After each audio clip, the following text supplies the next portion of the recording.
What message do you have to Prince fans? Just keep saying prayers for everyone, for the family. Yeah. There was no sign of this. This is just. You know, everyone gets sick once in a while. We don't know. We're going to find out. Did you hear anything about who found him, how he was found, or the 911 call or anything like that? Yes. Yeah? And I can't talk about it. Yeah. Yeah. Here to get to the bottom of it, though, it sounds like. We pretty much know what's going on, but, all we want to do is just talk about the man, the musician. Sheila E. was the last person Prince truly confided in, and now word on the street is she's finally spilling the truth he tried to protect us from. And get this, people are saying that's exactly why Diddy didn't want Prince around to speak out. The first Diddy party I went to was at Prince's house. So you want to go to Prince's house to the Diddy party where Tyrese is performing and Demi Moore and Ashton Kutcher are swinging on swings. That is what's happening on the other side of the wall. And so the one thing that makes this party different than a Jamie Foxx party or any other celebrity party that wrangles a bunch of young women or guys or whatever too, is that Diddy didn't let you bring your security in the party. Now, here's where it gets real deep. Fans are saying Prince wasn't just fighting for music rights. Nah, he was gearing up to expose something way darker. We're talking secrets about the industry, twisted manipulation, shady exploitation, and yeah, even whispers about ritual stuff going down in the entertainment world. And guess whose name keeps popping up in those same shady circles? Yep, Diddy. Every time these secrets come up, Diddy's name gets dragged right back in. Coincidence? Some say maybe, but now Sheila E. is stepping up after staying silent all these years, and what she's saying is chilling. Sources claim she's revealing that Prince had been carrying a secret so heavy, he knew the world wouldn't be able to handle it. Let's rewind real quick. Sheila E. met Prince back in 1977 during a show she did with her dad. Fast forward to 1984, she signed with Warner Bros. And started working on her solo debut, The Glamorous Life. Prince was all over that record, co-writing, and even playing on the title track. Now, with Sheila finally speaking up, it sounds like the truth Prince tried to share might be coming to light, and not everyone's ready for it. Sheila E. wasn't just another artist in Prince's circle. She was front and center in his world. She opened for him on that legendary Purple Rain tour in '84 and '85, and not long after, she signed with Prince's own label, Paisley Park Records. That wasn't just a business move, it was loyalty. Then came even bigger roles. Sheila wasn't just on stage, she was behind the scenes too, stepping up as the musical director for both his Sign of the Times and Lovesexy tours. She was in it deep. Throughout the '80s, Sheila kept showing up. Not just in the studio, but everywhere Prince was making magic.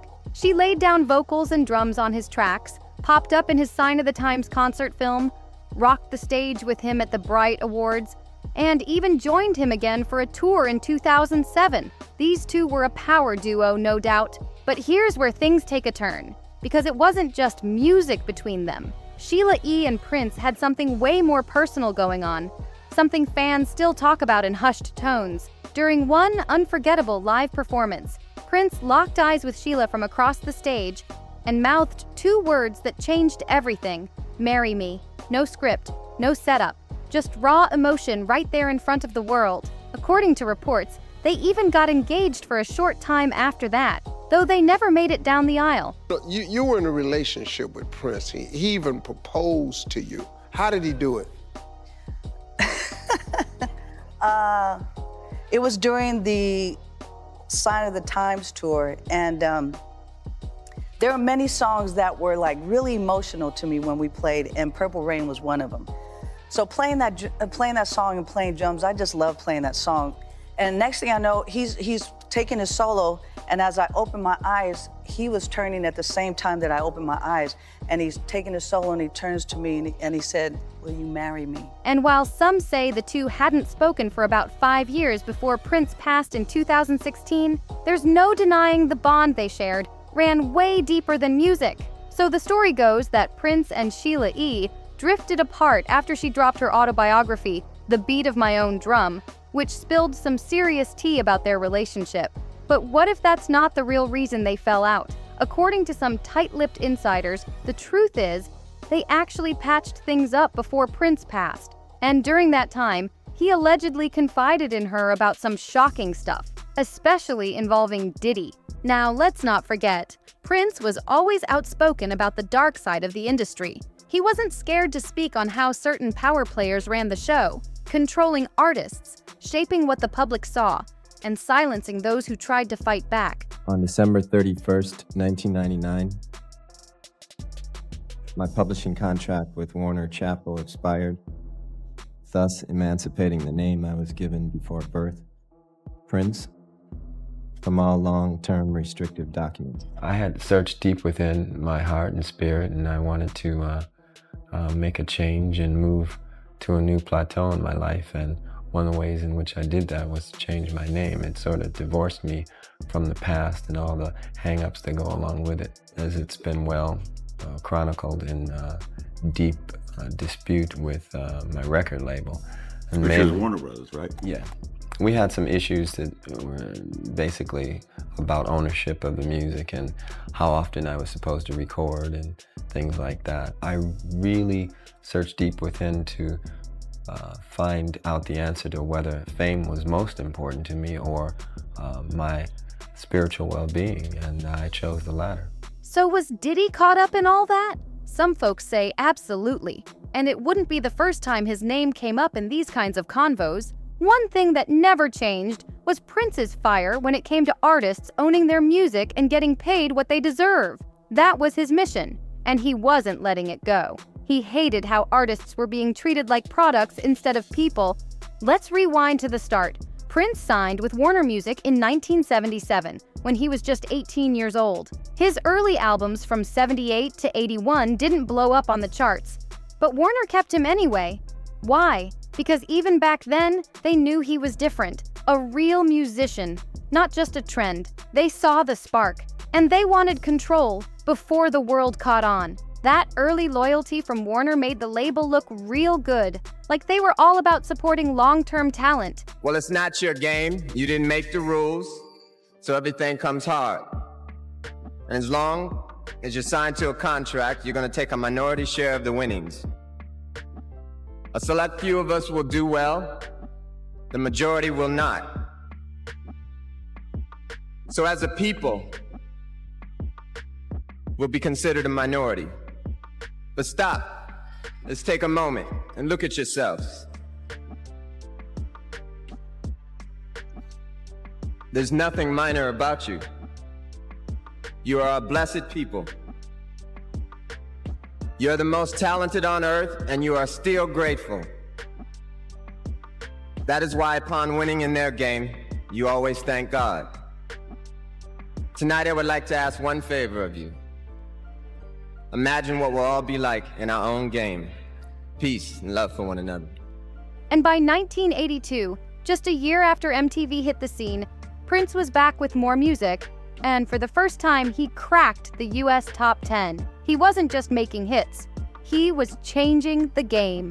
Prince tapped into the power of music videos early, using visuals to build a whole image and mystique around himself. He knew how to turn music into a movement.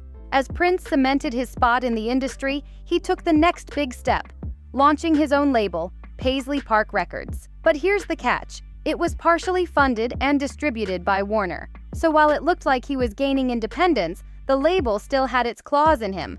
And Prince wasn't having it. He started calling out the shady stuff, accusing Warner of underpaying him and taking advantage behind the scenes. He wasn't afraid to let people know how messed up it was. Now, here's where it gets real sticky. That same Warner Brothers, they were also cutting checks for Diddy. Yep, Warner had a deal with Bad Boy Records that gave them 50% ownership. That meant they were not only distributing Diddy's entire catalog worldwide, both digital and physical, but they had major control over his roster too. We're talking artists like Mace, Mario Winans, Notorious B.I.G., and of course, Diddy himself. And Diddy didn't shy away from bragging either. When speaking on the deal, he said, "There have been a lot of boutique record labels that come and go, and we're still here." He straight up admitted that Warner's money and structure were the reason Bad Boy stayed in the game for so long. Sounds like Warner was keeping their hands deep in everybody's pockets, from Prince to Diddy. And here's the wild part. The same shady treatment Prince got from Warner? Diddy was turning around and doing the exact same thing to his own artists over at Bad Boy Records. Just look at what happened to Lil Jerome. When folks asked if he chose to leave the label, he kept it real. He said it was a mixture of the growing pains and the pressure of the music business. But then he admitted he had a nervous breakdown, and it was in Diddy's best interest to just drop him. That wasn't a choice. That was straight up abandonment. Lil Jerome even said he had 13 songs ready to go for an album before he cracked under the pressure. And what did Diddy do? Nothing.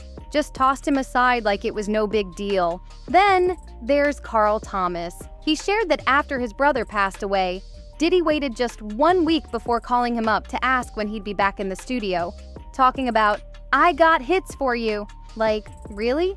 The man just lost family and Diddy's out here talking about hits? No empathy, no humanity, just business. And of course, you can't ignore the situation with Biggie. Diddy's former bodyguard, Gene Deal, came forward saying Biggie was planning to leave Bad Boy for a better deal. He was already thinking about his next move.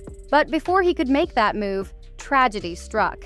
And right after Biggie's death, Diddy allegedly told Bad Boy staff to push hard on the marketing for Life After Death. The focus was all on album sales and promo, like it was just another rollout, not the loss of one of the greatest rappers to ever do it. The pattern's loud and clear.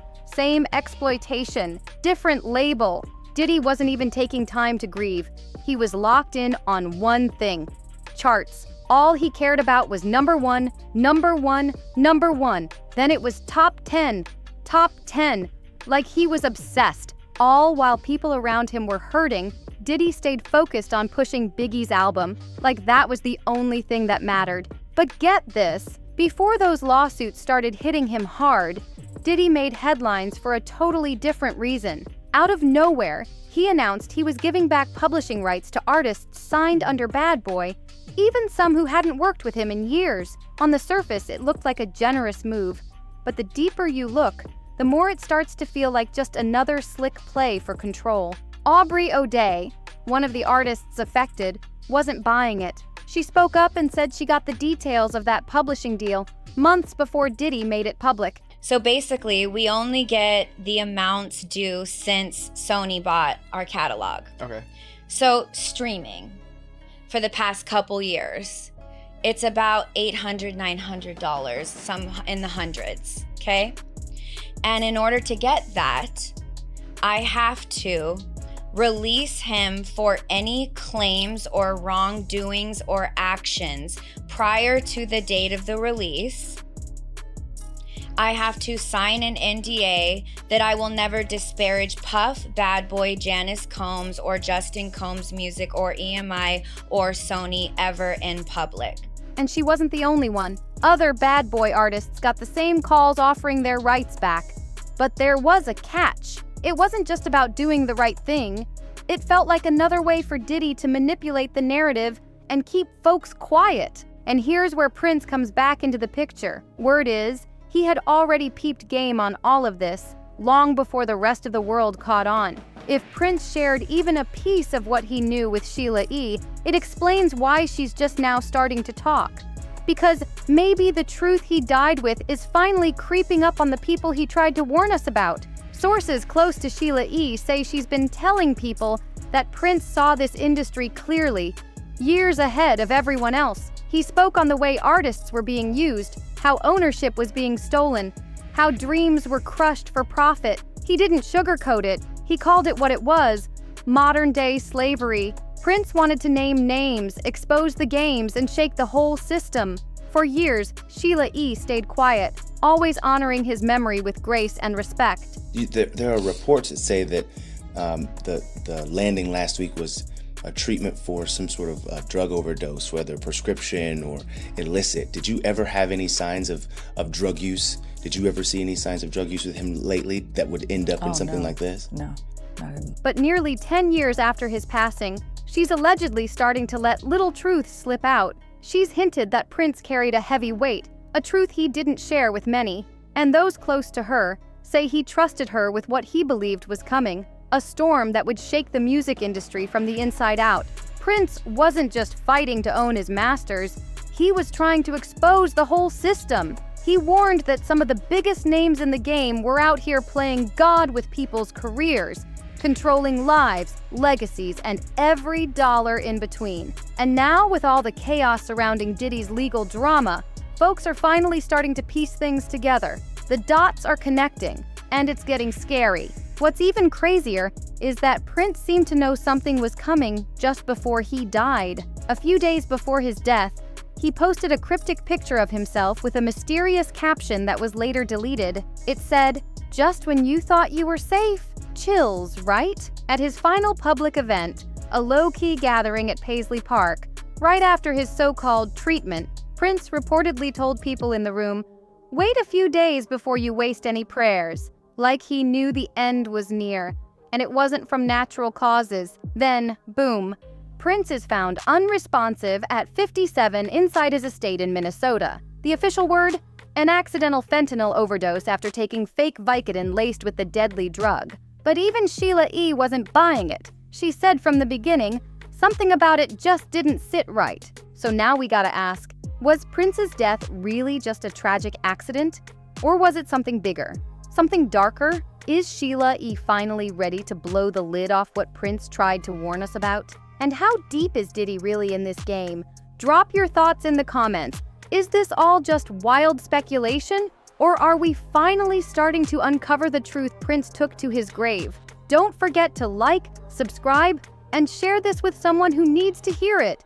Smash that notification bell so you don't miss what's coming next, and I'll catch you in the next one.